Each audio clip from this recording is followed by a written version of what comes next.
Nah, hari ini kita akan belajar firman Tuhan, berdiam dan tenang karena percaya. Kita ambil dari Mazmur 62 ayat 6 sampai 9. Nah, kalau kita melihat bahwa Mazmur tentu ditulis oleh Daud, khususnya Mazmur 62 ini, dia menulis di saat mengalami tekanan, ancaman, ketidakpastian. Namun yang menarik, ya, bukan situasi yang berubah, tetapi yang terjadi adalah hati Daud yang tetap belajar tenang karena dia percaya kepada Tuhan. Ayat 6 dimulai dengan sebuah seruan kepada diri sendiri, yaitu saya baca ayat 6, dia bilang begini, hanya dekat Allah saja aku tenang. Ini menunjukkan bahwa iman sejati yang keluar dari lubuk hati Daud bukan sekedar perasaan, tetapi sebuah keputusan hati untuk percaya kepada Tuhan walaupun ada di tengah badai. Jadi dimulai dengan seruan, hanya dekat Allah saja aku tenang. Berarti kalau tidak ada Allah dan tidak bersama Tuhan, apakah manusia bisa tenang? Saya mau katakan tidak. Saudara pastikan itu. Nah, hari ini kita akan belajar firman Tuhan. Sekali lagi saya ulangi, kita akan belajar dari Mazmur 62 ayat 6 sampai 9 tentang kebenaran berdiam dan tenang karena percaya kepada Tuhan. Nah, bagaimana kita menyikapi dan melihat berdiam dan tenang? Apa yang harus kita dapatkan dan kita pelajari di sana saat kita berdiam dan tenang percaya kepada Tuhan? Pemazmur yang pertama mengajarkan kita bahwa belajar berdiam dan tenang di dalam Tuhan memang tidak gampang. Kata-kata diam dan tenang di dalam Tuhan itu bukan sesuatu hal yang instan, tapi Daud mencoba belajar. Bagaimana dia belajar? Karena kalau kata Daud, dia katakan hanya dekat Allah saja aku tenang. Dia mencoba, yang pertama, Daud dan kita harus belajar diam dan tenang di dalam Tuhan. Banyak orang hari ini dia berkata bahwa hidup di dalam Tuhan, dia memuji Tuhan, dia berdoa, dia melakukan aktivitas rohani, tapi hidupnya tidak tenang. Ya, pikirannya tidak teduh. Kenapa? Ya sebenarnya bukan firman Tuhannya, tetapi karena dia tidak mau belajar berdiam dan tenang di dalam Tuhan. Bukan Tuhan yang salah, karena kata tenang di sini adalah diam, hening, berserah. Ya, arti kata tenang berserah pada Tuhan. Nah, waktu kita berserah kepada Tuhan, tentu kita mengalami sesuatu yang freedom. Tidak ada lagi bahwa ya kalau lagu sekarang yang tenang, suka-sukamu tenang Tuhan katanya. Atau bahasa sekarang lagu yang lagi tenang, atur saja Tuhan. Karena kenapa? Karena udah kita tidak bisa atur lagi. Maka waktu kita bilang atur saja Tuhan, itu kita sedang belajar diam dan tenang di hadapan Tuhan. Daud berkata, aku tenang karena aku dekat dengan Tuhan. Waktu kita percaya dan beriman kepada Tuhan, kita belajar berdiam dan tenang di dalam Tuhan. Karena sumber ketenangan manusia itu bukan dunia ini, bukan dari luar, bukan siapa-siapa, tapi sumber ketenangan manusia itu adalah hanya satu, adalah Tuhan. Daud bahkan berbicara kepada dirinya sendiri. Dia menunjukkan bahwa kadang kita harus menasihati diri kita sendiri dan percaya. Dia katakan tadi bahwa hanya dekat Allah saja aku tenang. Itu ada sebuah kalimat afirmasi. Nah, Daud di sini mencoba mengafirmasi dirinya. Jadi ketenangan sejati bukan hanya dikarenakan hidup kita mudah, gampang, tapi karena yang pertama dia katakan oleh Daud, karena percaya dan Tuhan yang memegang kendali dalam hidup kita. Ada satu ilustrasi, seorang anak kecil tidur nyenyak di atas motor yang sedang berjalan di tanah berbatuan, bergoyang sana, bergoyang sini, di tengah jalan yang berlubang. Tetapi seorang anak kecil ini begitu tenang dan begitu nyenyak tidurnya. Kenapa? Kenapa dia bisa tenang? Karena goyangan itu tidak mengganggu dia, tidak membuat dirinya terganggu. Lubang yang membuat hentakan tidak mengganggu. Kenapa? Karena ibunya memeluk dia dan menggendongnya dan ayahnya yang membawa motor. Ada sebuah penyerahan. Bayi itu berkata bahwa aku sudah digendong ibuku, dan apapun goyangannya, apapun kendalanya, aku tenang. Dan dia kemudian diam dan tenang. Seperti itu belajar. Kita mau coba belajar dengan segala tekanan, dengan segala goyangan, segala pergumulan. Saudara harus belajar untuk diam dan tenang. Memang tidak gampang. Apa yang harus kita lakukan? Dia katakan, guncangan-guncangan hidup ini, ingatlah bahwa Tuhan memeluk kita seperti seorang anak tadi. Nah, hari ini mari kita akan belajar berdiam di hadapan Tuhan. Dengan apa? Ya dengan berdoa. Orang yang rajin berdoa itu dia diam. Dia tidak bisa lagi berucap. Dia berkata, Tuhan atur saja. Aku hidup karena Tuhan. Hari ini aku hidup, hari ini aku mati, hari ini aku apa. Atur saja Tuhan. Itu kata be still, diam. Dia tenang berdoa, tenang belajar firman Tuhan. Dan hentikan segala kepanikan yang berlebihan. Hentikan pikiran-pikiran dunia, hati kita yang berkata bahwa aku mau ini, aku mau itu. Tetapi Daud berkata, aku tenang. Hati, pikiran, jiwanya tenang. Dia belajar untuk berdiam dan tenang. Apakah Anda dan saya bisa belajar berdiam dan tenang? Sama seperti Daud, dia belajar diam dan tenang di bawah tekanan. Karena ada satu kalimat, hanya dekat Allah saja aku tenang. Kenapa? Karena dia sudah ada dalam genggamannya Tuhan. Dia sudah ada dalam pantauannya Tuhan.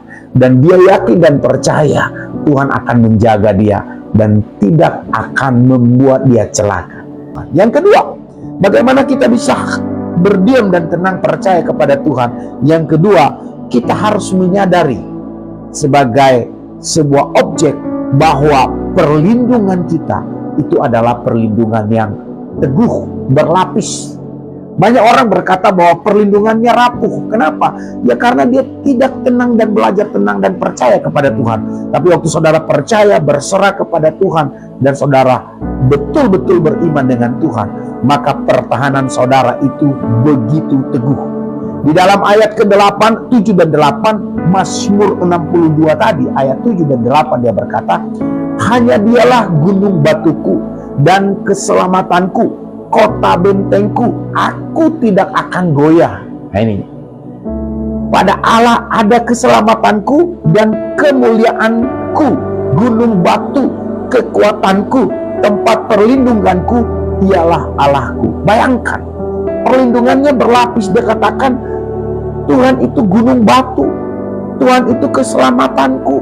Bukan hanya gunung batu, ada kota bentengku. Dan dia katakan pada ada keselamatan. Dia kemuliaanku, dia kekuatanku, dia perlindunganku. Bayangkan, sebagai orang yang percaya kepada Tuhan, sebenarnya kita memiliki perlindungan yang sangat berlapis. Dunia tidak mampu untuk mencelakakan kita.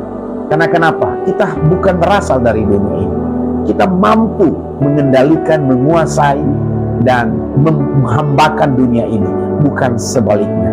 Nah, kalau kita lihat di sini bagaimana Daud menyadari bahwa kota benteng.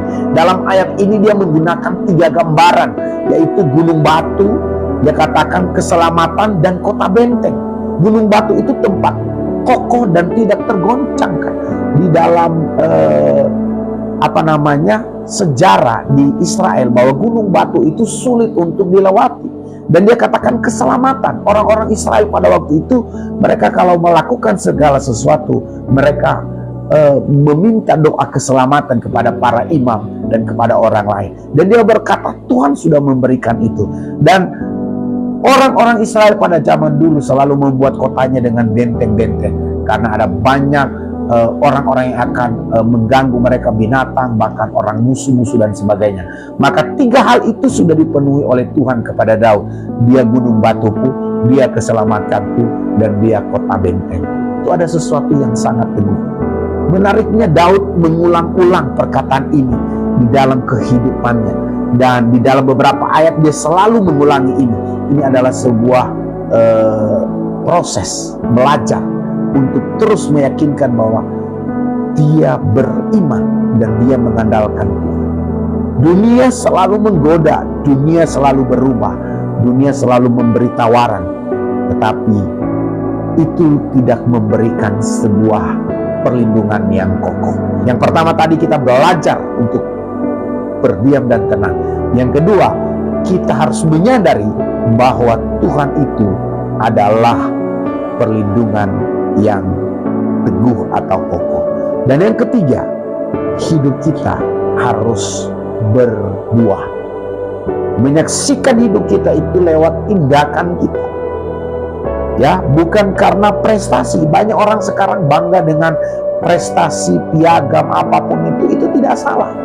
Tetapi apakah buah prestasi piagam itu bisa bernilai, bisa memuliakan Tuhan di dalam kehidupan Anda dan saya? Di dalam ayat yang ke-9, Mazmur 62 ayat 9, dia berkata, percayalah kepadanya. Kepadanya siapa? Kepada Tuhan setiap waktu. Jadi tidak ada ruang lagi. Percayalah kepada Tuhan setiap waktu, setiap saat. Karena waktu kita percaya setiap waktu kepada Tuhan, dimanapun kita ada, dilihat atau tidak dilihat, kita menyadari bahwa kita ada dalam genggaman dengan Tuhan. Kenapa? Dia katakan, percayalah kepadanya setiap waktu, hai umat, curahkanlah isi hatimu di hadapannya, Allah ialah tempat perlindungan. Ada dua di sana dia katakan setiap waktu, maka waktu kita ada di dalam Tuhan setiap waktu, kita mencurahkan isi hati kita kepada Tuhan.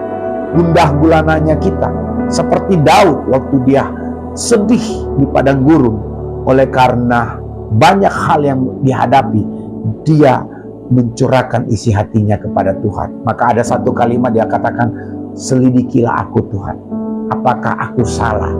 Itu curahan hati Daud. Nah, bagaimana dengan kita yang belajar berdiam diri dan yang kemudian kita berkata bahwa Tuhan adalah kota bentengku yang teguh? Apakah kita sudah menjadi saksi dalam kehidupan kita, di dalam setiap perkataan kita? Mari kita mengajak semua rekan teman kita untuk berkata bahwa percaya kepada Tuhan. Tuhan akan memberi ketenangan, damai sejahtera. Tuhan akan memberikan yang terbaik yang Anda cari di muka bumi ini, yaitu damai sejahtera. Diam dan tenang Tuhan akan kasih kepadamu. Tetapi banyak orang merasa tidak yakin dan percaya. Dia menganggap dengan duit dia bisa tenang. Saat dia dapat duit, dia juga tidak tenang. Dengan jabatan, dengan yang lain, bukan berarti itu tidak penting. Tetapi yang terpenting dasarnya adalah Tuhan kota bentengku. Uang jabatan itu adalah hamba kita di dunia ini untuk kita bisa gunakan. Percayalah kepadanya setiap waktu. Dalam ayat ini Daud tidak berhenti-hentinya memberi pengalaman pribadi. Dia mengajak seluruh temannya, umatnya untuk percaya kepada Tuhan. Ada dua perintah penting. Dia katakan percaya setiap waktu dan curahkan isi hati. Banyak orang mau percaya tapi menyembunyikan isi hatinya. Atau ada orang yang mengungkapkan isi hatinya tapi dia tidak pernah percaya kepada Tuhan. Dia bilang, Tuhan kok aku begini, tapi dia tidak percaya. Ada orang yang percaya kepada Tuhan, tapi dia tidak ungkapkan isi hatinya. Padahal Tuhan butuh. Ungkapkan dengan mulut, ungkapkan dengan hatimu di dalam doa.